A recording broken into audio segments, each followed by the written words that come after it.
नमस्कार बच्चों, हिंदी कक्षा में आपका स्वागत है। बच्चों, मैंने पिछली वीडियो में आपको संधि विच्छेद और संधि के भेद के बारे में बताया था और सरसंधि को विस्तार से समझाया था। तो आज हम पढ़ेंगे विसर्ग संधि।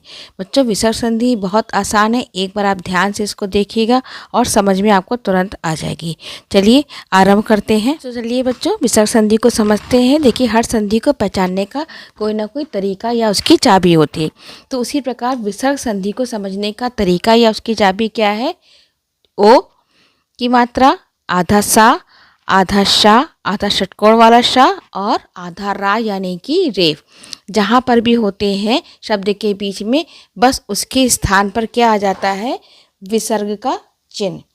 ये जो विसर्ग का चिन्ह है, ये उनके स्थान पर विसर्ग का चिन्ह आ जाता है। ठीक है, इसको और आगे समझते हैं उदाहरण से। चलिए बच्चों, अब हम देखते हैं इसको विसर्ग संधि को उदाहरण से और समझते हैं। यहाँ देखिए लिखा है तपोबल। तपोबल में ओ है, जैसे मैंने आपको बताया था विसर्ग संधि की पहचान में।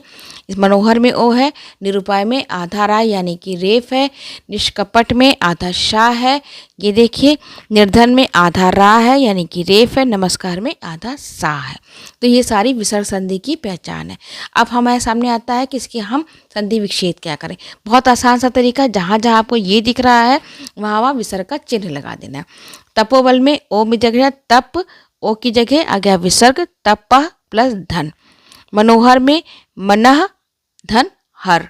निरुपाय में ना के बाद आधा रा है और फिर छोटे ओ की मात्रा लगी है, तो जहाँ पर नी के बाद विसर्ग का चिन्ह और ये छोटों की मात्रा इधर आ गई, उपाय।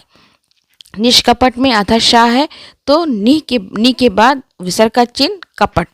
निर्धन में आधा रा है यानी कि रेफ है और ना और धा के बीच में सुनाई पड़ रहा है, तो नी के बाद विसर्ग का चिन्ह और धन धन। नमस्कार में आधा सा है, तो उस जगह विसर्ग का चिन्ह नमःकार। तो बच्चों, आशा करती हूँ आपको विसर्ग संधि अच्छे से समझ में आ गई होगी, उसका पहचान का तरीका आपको आ गया होगा और उसका संधि विच्छेद करना आ गया होगा। तो आप मेरे चैनल को लाइक और सब्सक्राइब करना बिल्कुल ना भूलें। धन्यवाद।